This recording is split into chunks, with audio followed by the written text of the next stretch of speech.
Assalamualaikum warahmatullahi wabarakatuh. Perkenalkan, nama saya Ramadhani, sebagai mahasiswa Ilmu Komunikasi Universitas Muhammadiyah Yogyakarta, peserta mata kuliah Sosiologi Komunikasi, yang pada video ini saya akan menjelaskan tentang UKAD Sosiologi Komunikasi mengenai materi identitas, media dan masyarakat, khalayak aktif dan pasif, serta popular kultur dan subkultur.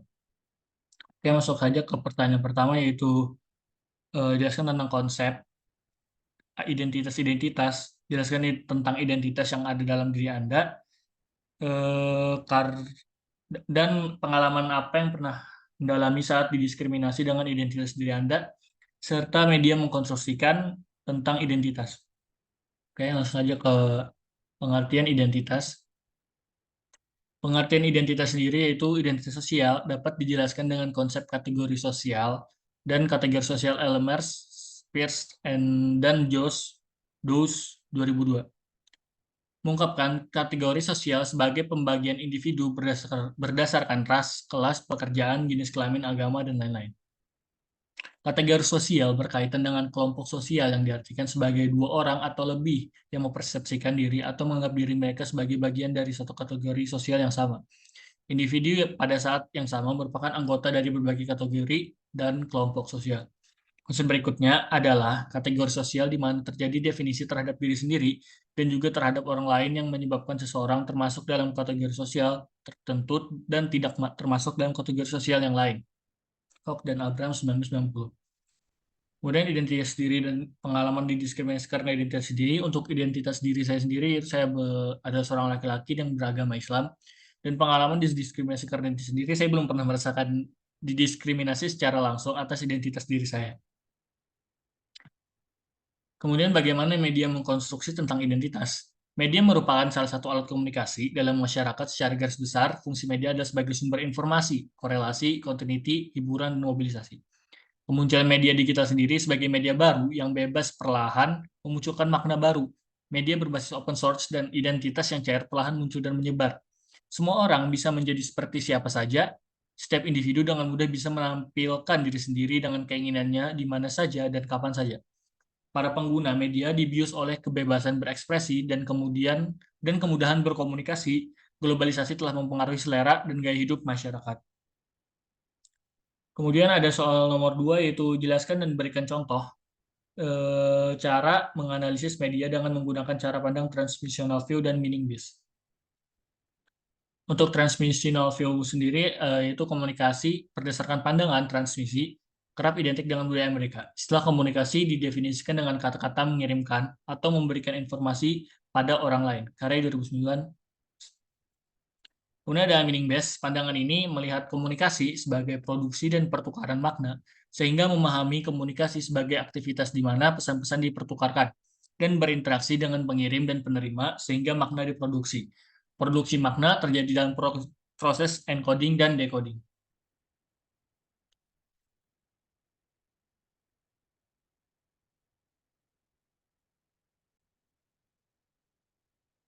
Untuk contoh transmissional view sendiri itu ketika dalam iklan televisi, fokusnya mungkin pada bagaimana visual, suara, dan teks digunakan untuk secara langsung mempengaruhi pemirsa agar membeli produk tersebut.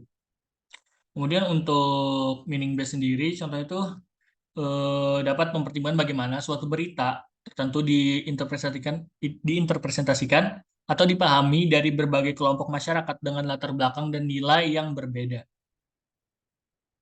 Kemudian soal nomor 3, yaitu eh,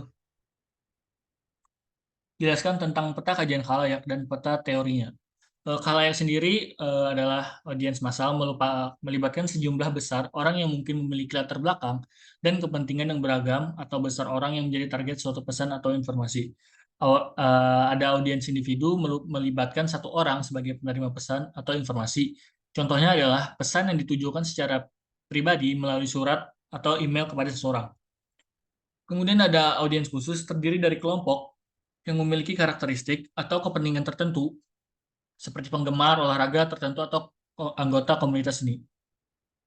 Kemudian ada jenis-jenis khalayak, yaitu khalayak aktif. Khalayak aktif seringkali terlibat dalam diskusi, memberikan tanggapan, atau bahkan menciptakan konten mereka sendiri. Mereka tidak hanya menerima informasi, tetapi juga berpartisipasi dalam proses pertukaran ide. Yang kedua ada khalayak pasif. Khalayak pasif lebih cenderung menjadi penonton atau penerima informasi tanpa interaksi langsung atau kontribusi aktif. Khalayak pasif dapat menerima informasi tanpa menghasilkan output yang berarti dalam media atau interaksi sosial. Kemudian ada tipe-tipe teori khalayak, yaitu reception theory, hypodermic needle theory, two-step flow theory, kultivasi theory, uses and gratification theory. Untuk reception teori sendiri ialah teori khalayak aktif dan berfokus pada reaksi khalayak terhadap teks media tertentu yang dikodekan. Menafsirkan makna dan mencapai kesimpulan serta efek teka-teki, penonton dapat menolak atau membagikan pesan tersebut tergantung pada usia, kebangsaan atau budaya konten media dapat dibaca dengan cara yang berbeda. Kemudian ada hypodermic needle theory, berhubungan dengan khalayak pasif, khususnya media massa tahun 1950 sampai 1990-an, mempunyai efek yang langsung, segera, dan kuat. Informasi dan pesan murni disuntikan langsung melalui iklan atau propaganda dengan tujuan untuk memicu respon yang diharapkan. Masukan media bisa sangat berbahaya bagi khalayak mengingat hal tersebut dapat memberikan dampak negatif, khususnya di kalangan remaja dan anak-anak seperti produksi game saat ini. Kemudian ada two-step flow theory. Teori ini mengacu pada khalayak yang sedikit aktif, namun opini pemimpin merupakan perantara untuk mempromosikan pesan, produk, atau kampanye kepada khalayak setia mereka melalui proses aliran dua langkah dan tampaknya mengurangi kekuatan media. Kemudian ada kultivasi teori. Teori kultivasi sendiri seperti efek jarum suntik berhubungan erat dengan audiens, pasif, dan menyatakan bahwa pesan yang diulang-ulang dapat mempengaruhi orang-orang dan nilai-nilai mereka baik atau buruk. Misalnya iklan yang menyatakan bahwa terlalu banyak gula, garam, dan lemak dapat mempengaruhi kesehatan. Kita dapat berdampak pada kebiasaan makan kita dan kita mungkin memperbaiki cara makan kita dan sebaliknya. Terlalu banyak kekerasan di media akan menyebabkan pelaku kekerasan. Kemudian ada uses and gratification theory. Model penggunaan dan gratifikasi menunjukkan bahwa khalayak media aktif dan ketika mengkonsumsi media, mereka memiliki serangkaian kebutuhan sosial dan psikologis. Penonton menggunakan media, penyihir tidak memiliki kekuatan untuk memanipulasi. Arti kepuasan adalah terpuaskannya kebutuhan ketika kita memilih film mencerminkan kepribadian kita dan terkadang kebutuhan kita, tetapi juga kita terlibat dalam interaksi sosial atau kita menggunakan media sosial untuk mempromosikan diri kita sendiri. Kemudian ada soal nomor 4, yaitu jelaskan pemahaman Anda tentang popular kultur dan berilah salah satu contoh bagaimana perkembangannya. Popular kultur sendiri yang saya tahu itu kajian budaya populer yang dikaji sebagian sosiologi komunikasi antara lain manusia dan sebagai makhluk sosial, masyarakat sebagai penghasil budaya, interaksi sosial, teknologi atau media yang digunakan. Budaya pop merupakan produk masyarakat industrial di mana kegiatan pemaknaan dan hasilnya dihasilkan dan ditampilkan dalam jumlah besar, kerap dengan bantuan teknologi produksi, distribusi, dan pengandalan massal sehingga dapat dijangkau masyarakat luas. Haryanto 2012. Popular culture sendiri itu budaya populer atau budaya pop. Pop culture adalah budaya massa yang dikonsumsi oleh masyarakat umum hingga mempraktekkan kebudayaannya. Budaya ini lebih dikenal karena adanya pengaruh media massa dan berbagai faktor lainnya. Studi budaya pop ini justru tidak terlihat budaya adiluhung, yaitu budaya yang kelas tinggi, kelas elit, namun pada bagaimana masyarakat mempraktekkan budayanya dan bagaimana konsumsi budaya pop.